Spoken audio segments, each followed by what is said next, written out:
আমি মৌমিতা সকাল সকাল পাহাড়ের মাঝে নিয়ে এসেছি তোমাদের জন্য মিনি ব্লগ। তা কেমন আছো তোমরা সবাই? আশা করি খুব খুব ভালো আছো। আমি কিন্তু ভালোই আছি। আর দেখতে পাচ্ছ আজকে সকালটা কোথা থেকে শুরু হয়েছে? তিনজন মিলে পাহাড় থেকেই দিনটা আজকে শুরু করলাম। আর মেয়েকে দিয়ে দিলাম, তারপর নিজেরা একটু হাঁটলাম, রিলস করলাম। এই তো আজকে কিন্তু বাড়ি যাওয়ার পালা। বাড়িতে যাব। তো খুশি খুশি আবার মনটা খারাপ খারাপ দুটোই আছে। পাহাড়কে ছেড়ে চলে যেতে হবে নিজের বাড়িতে, আর যেতে তো হবেই, কারণ নিজের বাড়ি বলে কথা। আর যেখানেই যাও না কেন বাড়ি ফিরে আসতেই হবে। আর বাড়িতে আসলে মনটাও তো ভালো হয়ে যায়। তো এই তো আবার নেক্সট টাইম আবার অন্য কোথাও ঘুরতে যাব।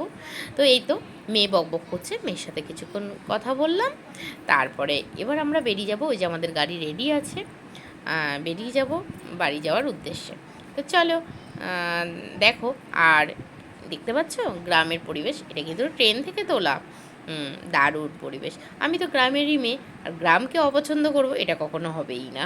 তাছাড়া গ্রামকে সবাই ভালোবাসে, কি বলো? শুধু মাঝে মাঝে ওই গ্রামের মেয়ে এটাই শুনতে হয়। সে ঠিক আছে, তাতেও আমার গর্ববোধ হয়। যাই হোক, চলো পুরো ভিডিওটা দেখতে থাকো।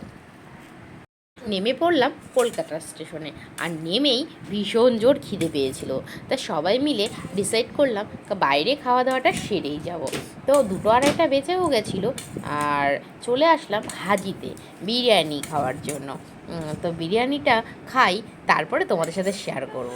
আর দেখতে পাচ্ছ প্রচুর, আমাদের কিন্তু প্রচুর প্রচুর প্রচুর খিদে পেয়ে গেছিলো। ঠিক আছে, মনে হচ্ছিলো কখন কিছু খাবো। আসলে ছুঁচো ডন মারছিল যে। আর অনেকটা জার্নি করে এসেছি, আর সবার মুখের অবস্থা দেখো। সত্যি মনে হচ্ছে যে আমরা কোথা থেকে চলে এলাম, তাই না বলো? কিন্তু শরীর ভীষণ টায়ার্ড ছিল, আর দিচ্ছিল না। তারপরে খিদের ক্লান্তি, সে তো বড় একটা ক্লান্তি। তো চলো ফ্রেশ ট্রেশ হয়ে নিই এখান থেকে। যতটা খেতে যতটা ফ্রেশ হতে লাগবে, তো ফ্রেশ হয়ে তার খাওয়া দাওয়াটা সেরে তারপরে ফিরে আসছি, ঠিক আছে? খাবার অর্ডার দিয়ে তারপরে খাবার আসার অপেক্ষা। এদিকে ছুঁচো ডন মারছে। বুঝতে পারছো কতটা কষ্টের বলো তো?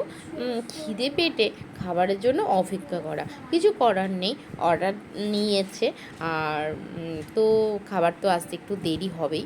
ওই অপেক্ষা করে আছি, শরীর আর চলছে না। দেখতে পাচ্ছ কতটা ক্লান্তি চোখে মুখে।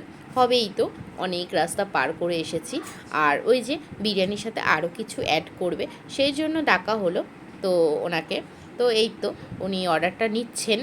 আর কালো আমি বটেই, কিন্তু এতটাও চোখ মুখের অবস্থা খারাপ থাকে না। আসলে টায়ার্ড তো, সেই জন্য এতটা খারাপ লাগছে। তো চলো, এই মিনি ব্লগটা তোমাদের কেমন লাগলো জানিও। আর যদি ভালো লাগে তাহলে একটা লাইক কমেন্ট শেয়ার করে দিও, আর সাবস্ক্রাইব করে দিও। আর খাবারটা দেখাতে পারলাম না, খাবারটা আসার সাথে সাথে ক্যামেরা অন করতে ভুলেই গেছি।